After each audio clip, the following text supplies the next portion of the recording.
Hi guys! Welcome to Louis TV. Ngayong araw, magluluto tayo ng stir-fry vegetables.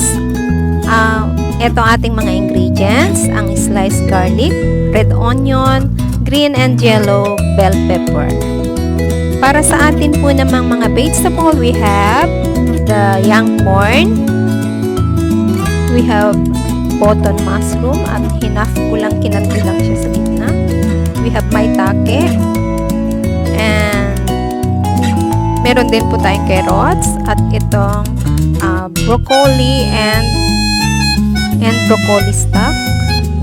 And mag-i-start na po natin, i-preheat na natin ang ating kawali. Guys, huwag niyong kalilimutang mag-subscribe sa ating channel.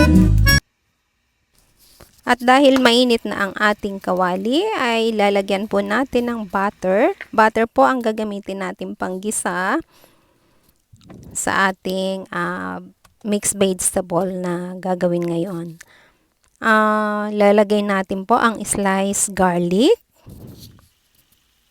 Yan, gigisahin lang po natin siya dyan. At dahil butter, mabango siya guys. At syempre, pag nilagyan mo ng bawang, mas mabango siya.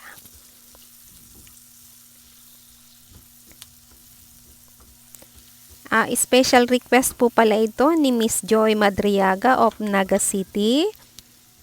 Salamat sa inyong pagtangkilik sa ating channel. At ito po, isusunod naman natin ang ating red onion. Stir fry po lang natin.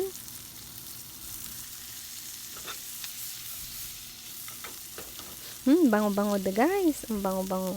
Sarap ng amoy. Si Miss Joy Madriaga po ay vegetarian, kaya nag-request siya na magluto naman ako ng all veggies lang. Matagal na po siyang nagre-request pero medyo busy po. Pasensya na, medyo na late. So ito po, isusunod na natin ang ating vegetables. Unahin lang po natin yung mga matitigas na gulay. Unahin natin yung broccoli stock and carrots kasi medyo mas matigal sila ng konti lang naman po. About a minute lang po. Nauunahin lang natin silang igisa, no?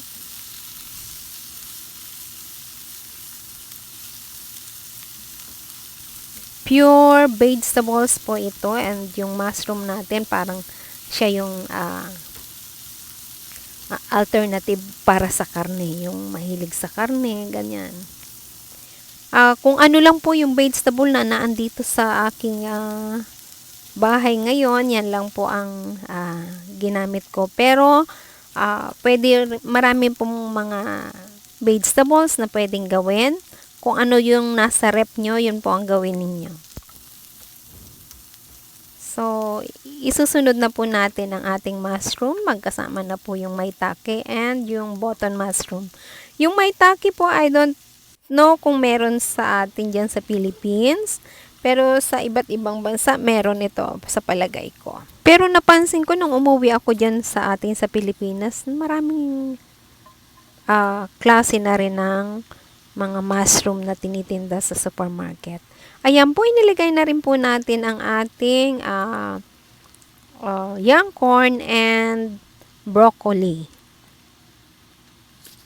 So, ngayon naman, lagyan natin ng pampalasa. Lagyan po natin ng asin.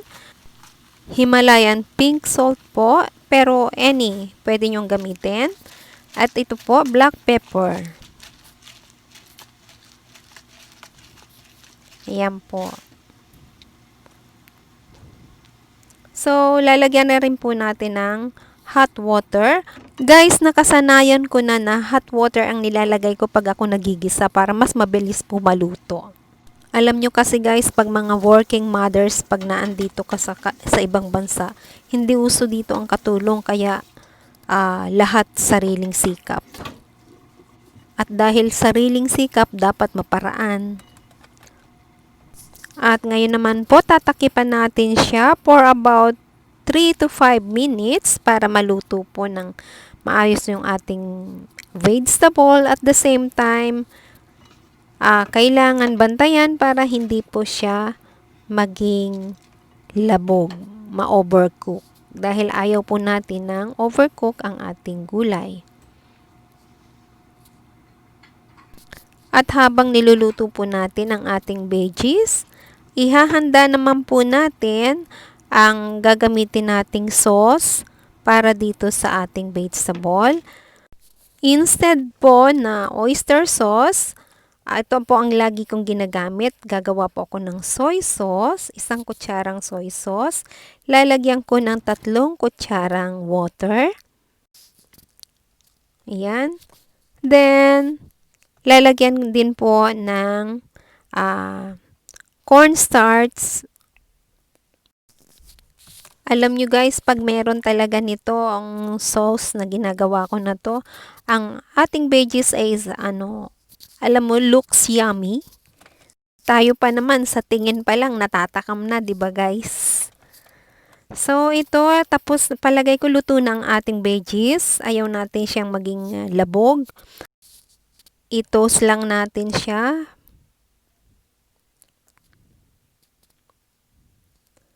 At ito, ilalagay na natin ang ating natitirang veggies, yung ating green and yellow bell pepper.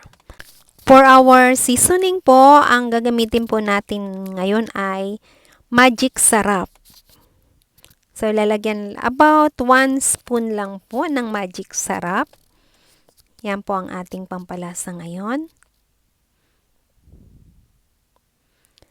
Tingnan nyo guys, wala pa yung sauce na ginawa ko kanina. So, yan ang hitsura niya pag wala pang sauce.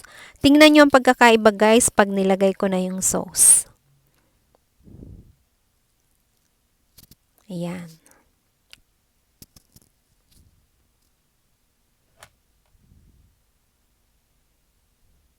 O, diba? Nag-glaze ka agad. O, ayan. Ang sarap na. Shout out din po kay Sister Lani of Korea Church. Ito na yung isang request mo na vegetarian food. Ito na. At syempre, sa aking maganda at walang kupas na anak sa puso, hindi sa laman, hindi sa dugo, kay nagao kayo del, eto na yung request mong healthy foods. Ayan na. O, ito na ako. Healthy food ha. Nagluto na ako. So, ito, guys, tikman natin guys. Yum, yum, yum. Ang sarap guys. So, ito lang. Luto na to guys. Saktong-sakto ang lasa, kaya hindi na kailangang mag-additional. So, maraming salamat guys sa pagsama nyo sa akin ngayong araw. Eto, huhusgahan na natin to. Alam nyo guys, ang sarap ng gulay kapag ganyang kitang-kita nyo yung green, ay hindi siya nalabog. At eto na, ang ating stir-fry vegetables. And thank you guys sa pagsama nyo sa akin ngayong araw. At sana magkita-kits ulit tayo. At don't forget to subscribe and comment below. At i-click nyo na rin po yung notification bell. Meron po itong all para po lagi kayong updated. Maraming salamat guys. God bless us all. Bye!